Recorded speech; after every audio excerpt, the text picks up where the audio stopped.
Welcome to Krav Life. I'm Paul Simos, and today we're going to have a special guest with us, Mr. Scott King. He's part of the Iccs and trains out of Ohio. Now, if you love Krav Maga, then you need to be part of our Krav Life community. Just go to community.mykravlife.com. You can join for free, and then you get to network and discuss Krav Maga with Kravists from all over the world. It's awesome. All right. Also, if you want to look for a Krav Maga studio near you, just go to mykravlife.com, and right there you'll see our directory, and you'll be able to search for a Krav Maga studio near you. Okay. So, without further ado, let's get to the show.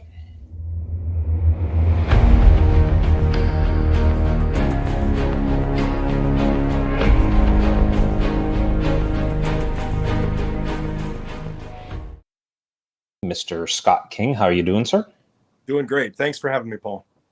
Oh, not a problem. And so, where are you located right now?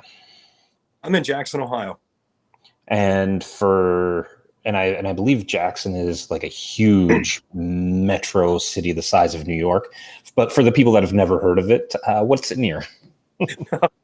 Well, if they know where Columbus, Ohio is, we're an hour and a half south of Columbus, and it's a very small, kind of Mayberry-like community.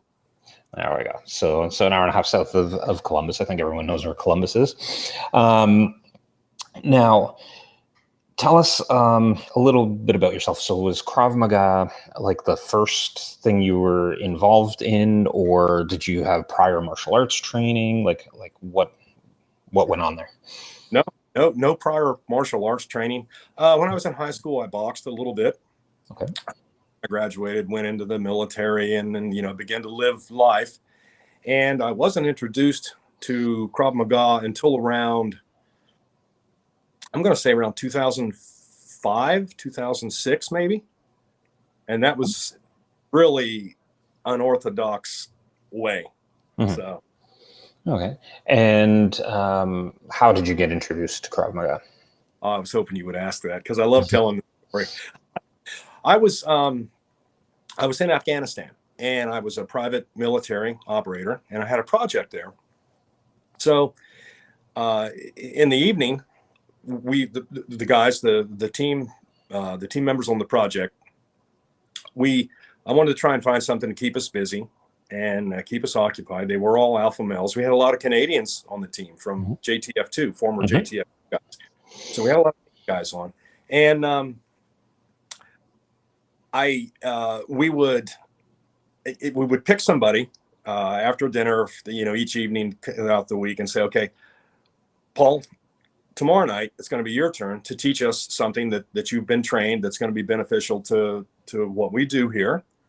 And you would be up. And eventually I end up buying gloves and mats and all the things that were needed to kind of give us a little home gym training environment, and we could take our training to more effective levels. So there was a friend of mine on the team on the project, and he was a former. There were only two of us token Yanks. Everyone else was Brits and Canadians and Australians. Mm-hmm. So we had a really big variety of people, kind of bringing stuff. And because we were a tight group, it was just really enjoyable. But my other American friend, it was his turn. And he showed us this technique. And it was just really effective. He came to us from U.S. Special Forces. So he'd been in the Army and the Special Forces a couple of years, then jumped out into private security contracting. And after I said, what was that? He said, I'm not sure. I don't remember if this is the time they sent the Israelis in to train with us, or they sent us to Israel to train, but it's called Krav Maga. Oh. And so I go, and I Googled it. Like, what Krav what? What is it? How do you say it? And I think we all go through that initial experience. Mm-hmm. And that's how I was introduced to it. So I began to read up on it and just find out as much as I can about it. But I was in Afghanistan at the time, and our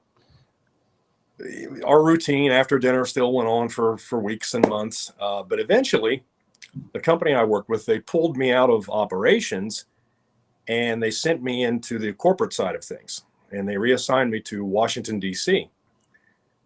So the first thing I did once I found an apartment, a place to live, and had all my life things squared away there, I found a Krav Maga training center, and that's where I began my formal training in Krav Maga at Krav Maga DC, right in Chinatown in DC. Mm-hmm.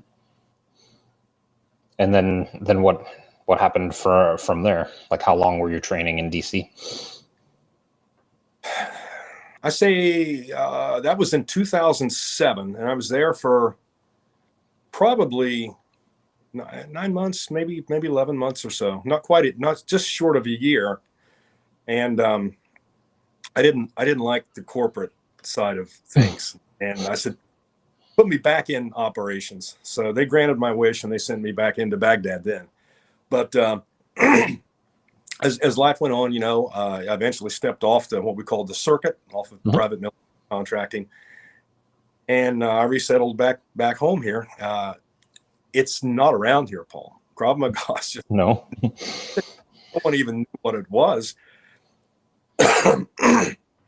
So I would have to drive up to Columbus 3 nights a week, and then sometimes on Saturday, which is an hour and a half drive one way and back. Mm-hmm. So I've got not only a lot of sweat equity invested, but just a lot of miles under my belt. But that's how I continued training there. And how long ago was that when you were doing that stuff and learning Krav?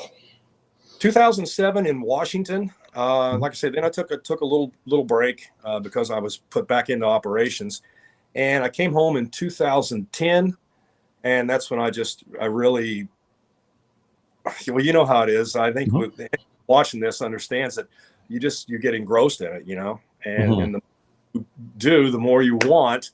And so I was up there as much as I could, and that started in 2010. All right, and so you were training in Columbus, and is that because you're with the ICCS, correct? Yeah. Is that an ICCS school or no? Okay. It was the United States Association, USKMA.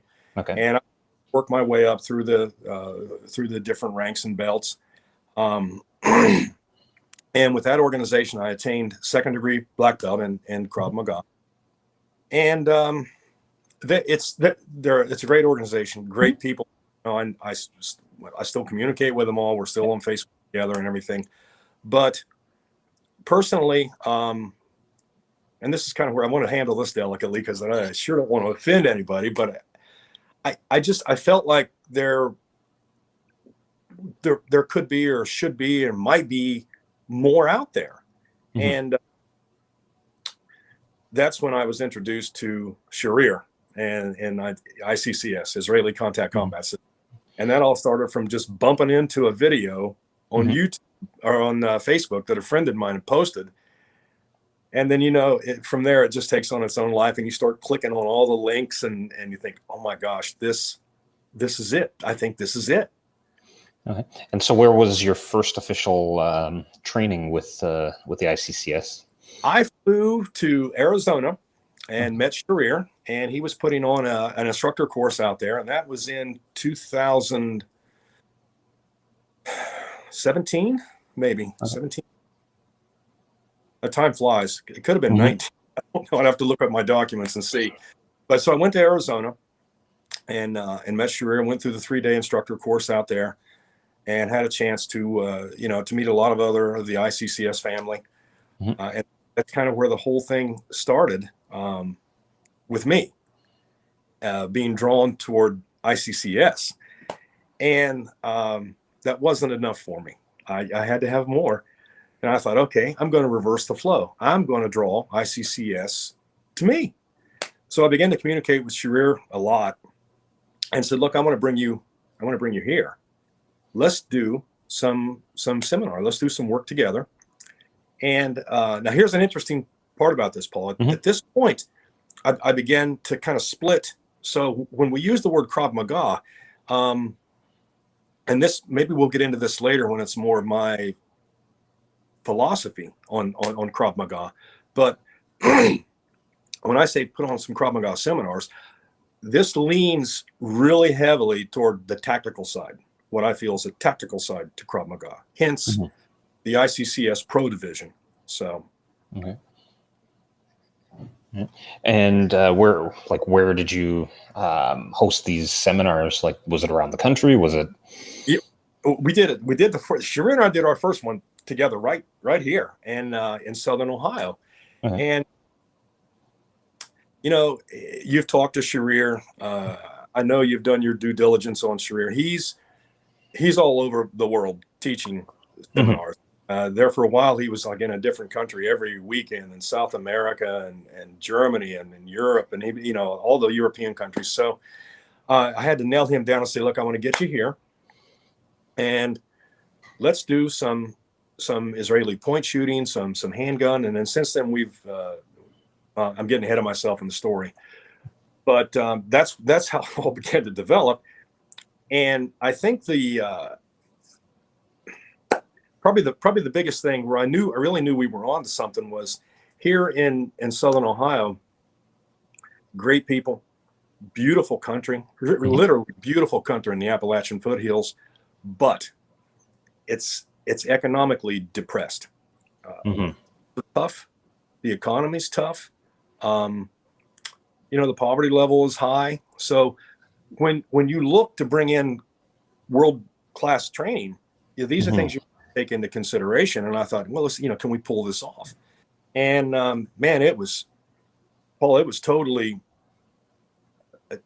when I say cold, I mean, it was just beginning. I'm just going to build this thing and we'll go from there and see. And then you just put everything you've got into it. And it was a huge success. We were able to get a good draw. I think we had 18, 20 students that first. It was a 2-day session on Krav Maga tactical handgun. And, so in the logistics, I still tease Sharir because we've done a lot of these since then.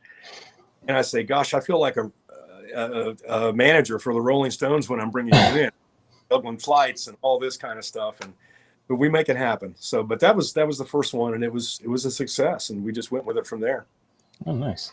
And so you brought Sharir over quite a few times, and now for yourself, right? How did you progress? Because you already had black belt with the USKMA, right? And that's. And right. So how did your training progress under the ICCS? Well, I went through the 3-day instructor course out there with him, and then we just trained a lot. I'm regularly teaching, but I adopted a lot of the, I don't know if I could say I adopted or if it was already there and you just you joined it together. When I linked up with ICCS and Sharir, it was just sort of such a natural fit. And I like the idea that we'll get into my philosophy here on Krav Maga. Right. I think Krav Maga is a very holistic system. And when I present seminars, it depends on the groups that I'm presenting to. If I'm working with kids, that's one thing, or a women's self-defense, or if I'm teaching law enforcement or security teams, then the presentation is a little bit different. But when I say holistic, I think it's not just the martial art moves. Right. To me, it encompasses, and I think this is from, you can maybe some of my background hanging on the wall back, but it was a natural marriage, from my days in law enforcement and the tactical training and the SWAT training and the drug warrants and all the stuff that I was involved in during those years, and the practicality of Krav Maga in an empty hand combat situation, self-defense situation. But I also realized with ICCS, it's a very holistic approach. And it was just perfect for me because it's what I believed. And it starts with the situational awareness for all of us, Mhm. all the way through the spectrum to, the point shoot, being able to clear a room and so on. Now, you may have some viewers and maybe comments will come later and say, oh no, that's too much. If you want to learn Krav Maga, do this, and you can learn how to punch and elbow and knee and kick and do it. But if you want to learn that stuff, you need to go to a tactical school. That's great. I'm not going to argue with you, but I would pose the question: if having a more complete arsenal, does it do a better prepared person? And if it does, then I think maybe that defines its own holistic approach to it. Mm-hmm. So kind of from your experience, what exactly, or like, what is the difference between ICCS and like the USKMA or any of the other organizations training that you've seen? Two things.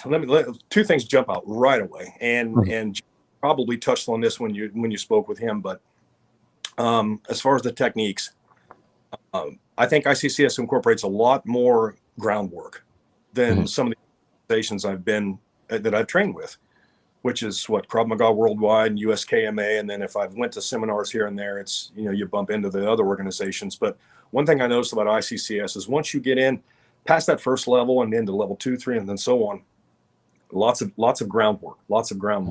But the emphasis is always going to be on striking, which is kind of what I've always adopted anyway. I'm older now. I'm almost, I'm 50. I'll be 59 here in a few months, and I don't want to get on the ground and roll. So if it goes there, I want to be able to. But I focus a lot on striking, making those as effective as I can. And so a lot of that's incorporated into ICCS techniques. Now I'm going to jump over. It's not semantics, it's not wordplay, but I'm going to go from techniques to tactics. And I think that's where, I'm not a fear monger, but you can turn on the news and watch 10 or 15 minutes of any channel that you want, and you're going to get a pretty good tempo of how the world is evolving. So I just think it's good, going back to this holistic, complete, I don't want to sound too dramatic either, but the complete warrior package. And I think it fills that void. So with ICCS, Josh is the North American director over the ICCS, Krav Maga. And then Sharir and I have worked together. So I'm the director over what we call the pro division, which is the Krav Maga. We can still do the weapon disarms and all the things that people think are sexy in Krav Maga.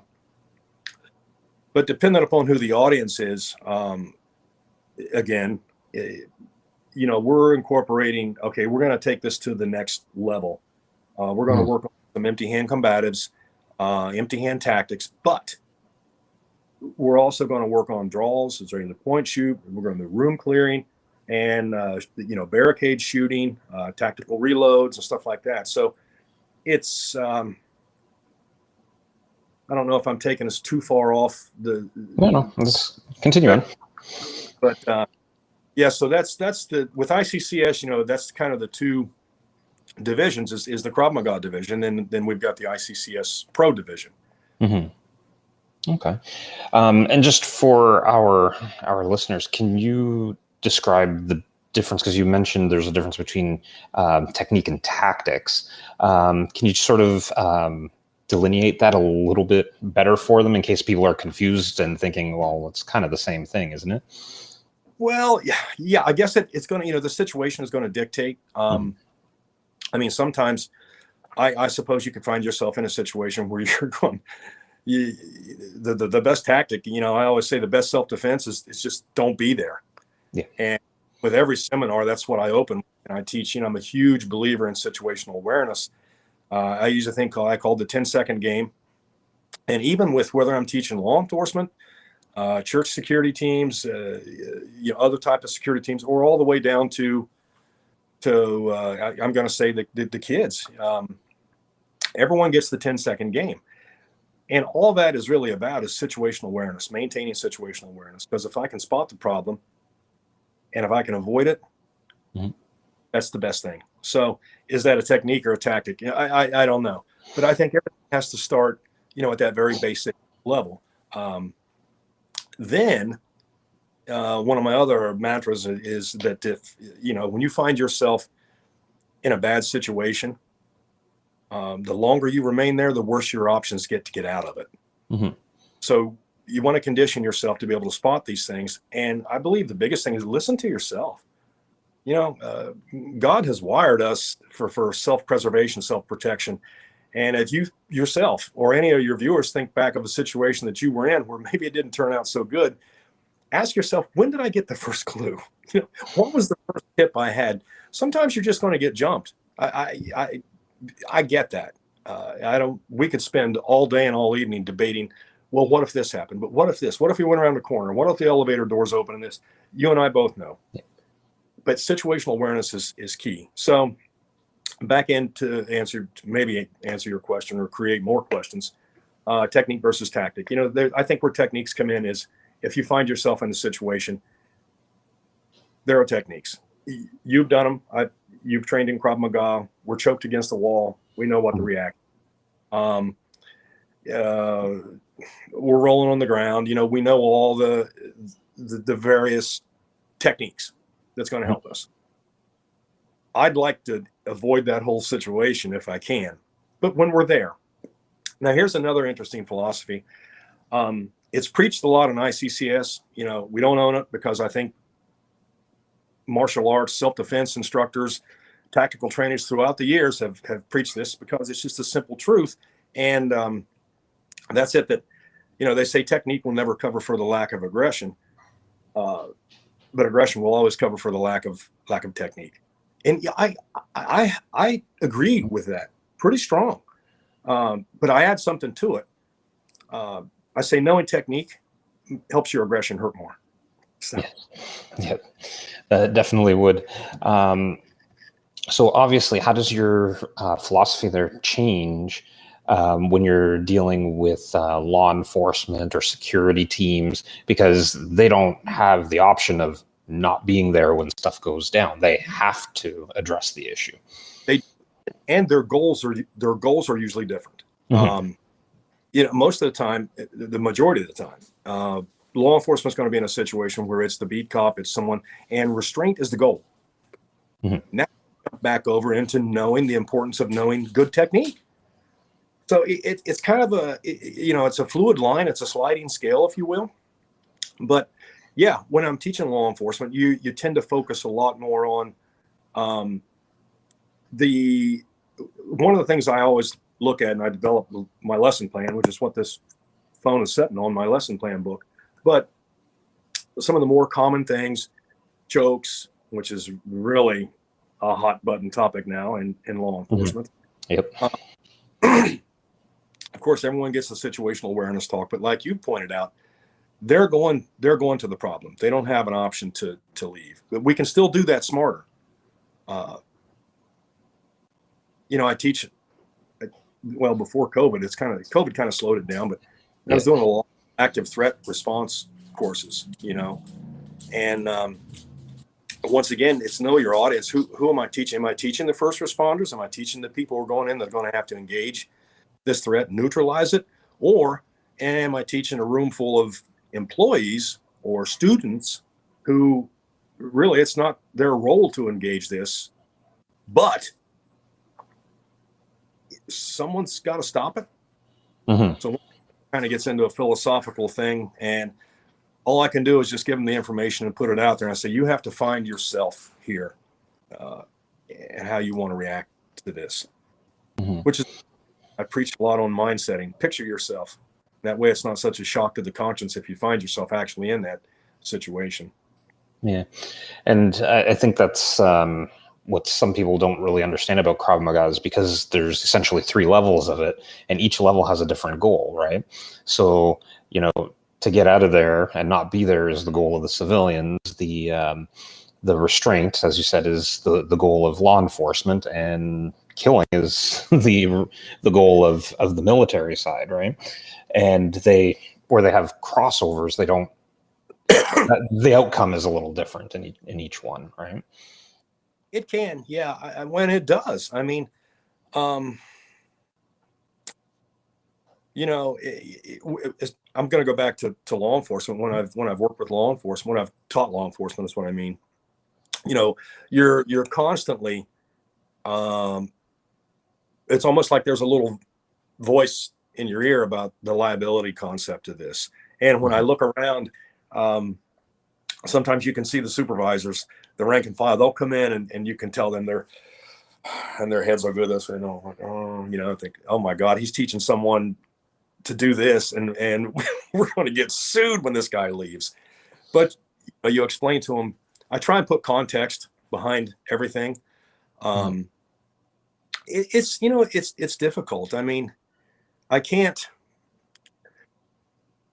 impose my views onto somebody.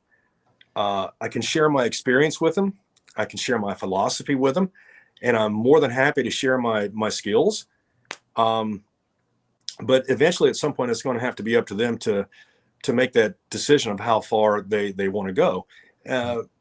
Once again, you could lay out a million scenarios, but one of the things I have talked about, I said, look, if it comes down to it and your life is on the line, you're going to have to make some hard decisions. You know, I don't think you're going to be worried about the liability of yourself and your department at that point. It's going to have to be, you know, and then it's almost like a disclaimer.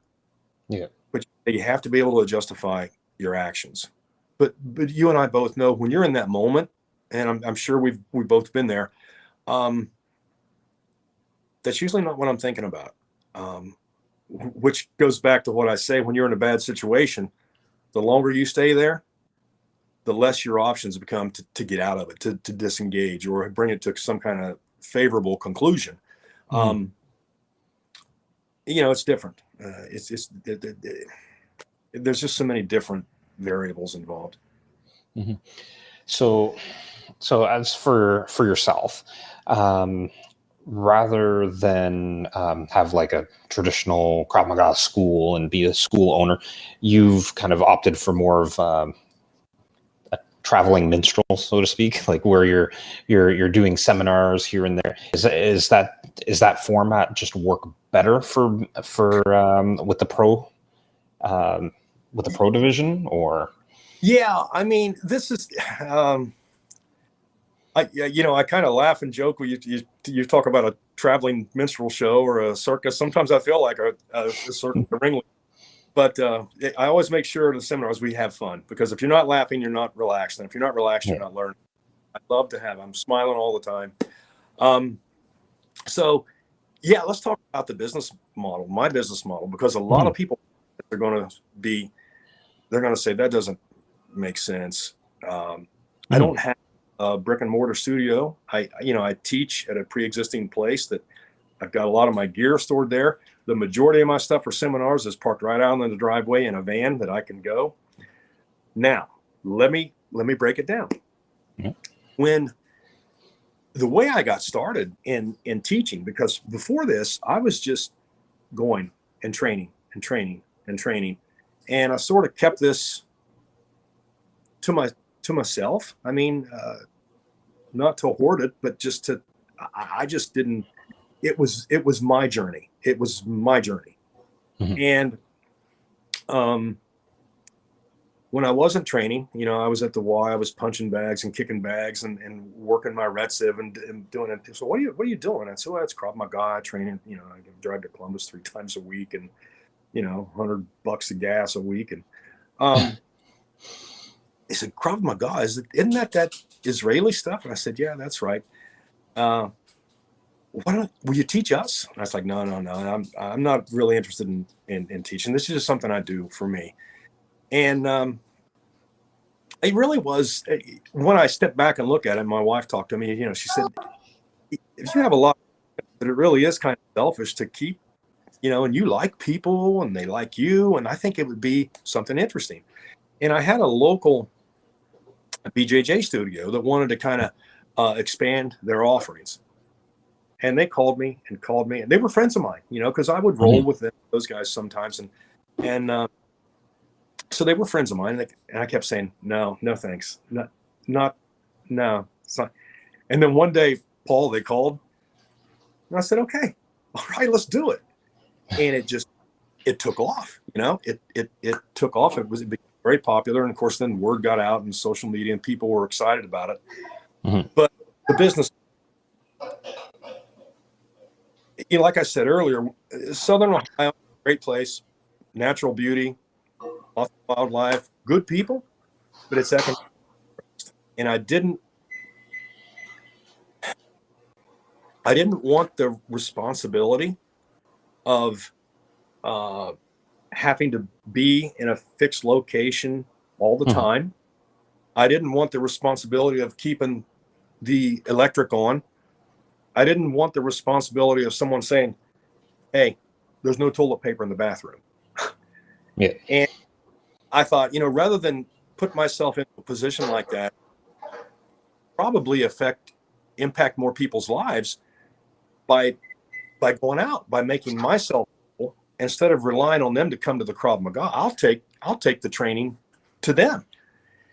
And there's no overhead because I'm not paying rent anywhere. I just have, I don't know. I think I've got 25 kick shields and back focus mid gloves, and I don't know, 20, 30 knives and 20, 30 rubber guns.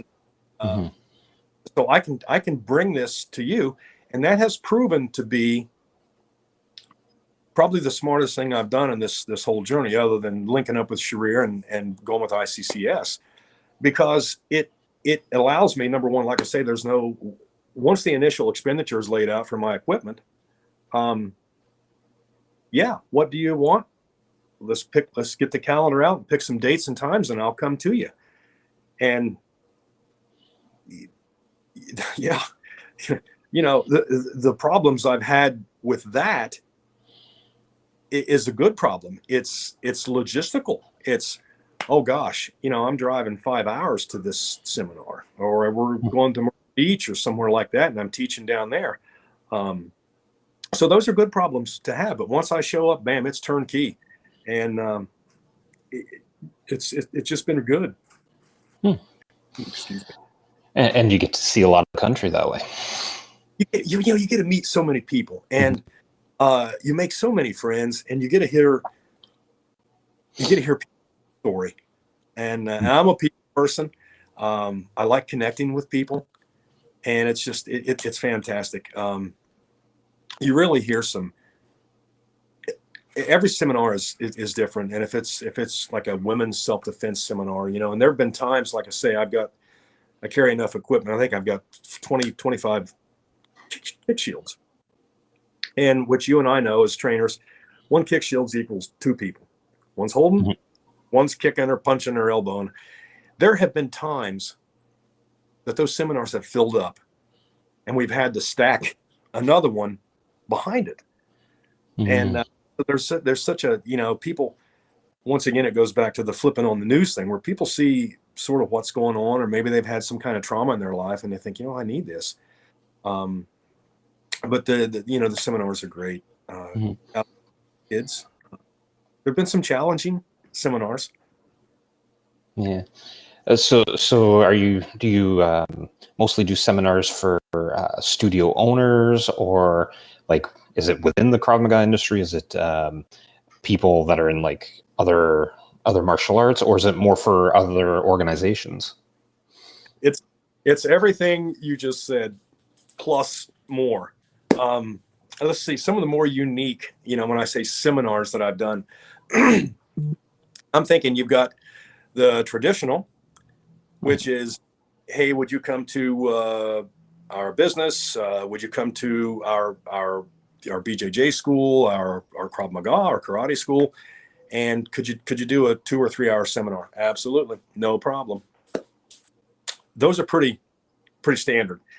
Some of the more usual ones, the groups are all the same. Once you start talking, communicating, they want what you've got to offer, and you're just dying to give it to them, and bam, that synergy just happens. what makes it funny is some of the locations. Oh my gosh, I've taught in pole barns. I don't know if you guys know pole barn. We have big pole barns here, and they're just big barns. And yeah, so you get yourself in kind of that. We've got churches, church gymnasiums,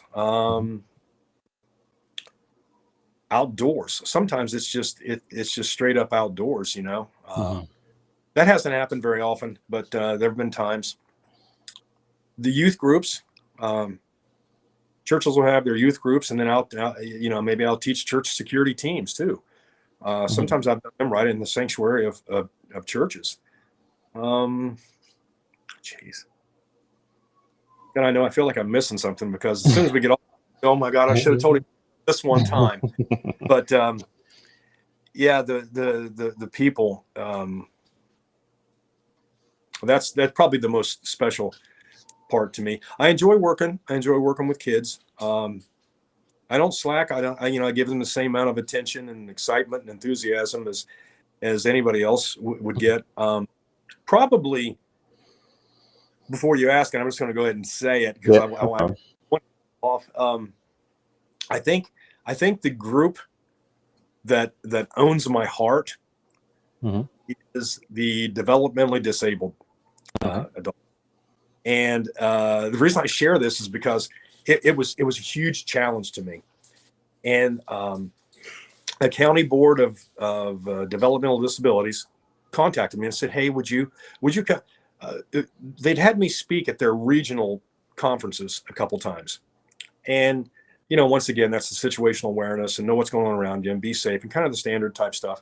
And he said, "Yeah, but could you come and teach us self-defense?" And I said, I'd love to come. And we got the calendar out, went through the dates, and it took care of all the business ends. But then I got to thinking, you know what? This is not going to be self-defense. It's going to be more toward self-protection, because you're looking at you're looking at their abilities, their capabilities, inabilities, what's going to work, what's going to be effective for them. And I presented that, I guess the first time I presented that, like the self-protection, and wow, word spread like wildfire. And I started traveling around the region working with the developmentally disabled. And I got to tell you, Paul, it's the first 15 minutes, 20 minutes when I walk in is nothing but hugs. I mean, it's such a great experience for everybody. And so they're really special to me. Nice. All right. So if someone wanted to have you in for a seminar, right, to do a seminar for them, what's the best way to contact you? Hit me on that email account. It's Southern. It's all one word, all small case. Southern Ohio Krav Maga at gmail.com. One big Southern Ohio Krav Maga at gmail.com. And it's on my phone. See it as soon as it comes in, and I answer it. Oh, awesome. All right, sir. Well, I want to thank you for being on Krav Life. There's definitely interesting material, and I enjoyed speaking with you. I enjoyed it. Thanks so much for having me. All right. You take care. Thanks, Paul. Goodbye.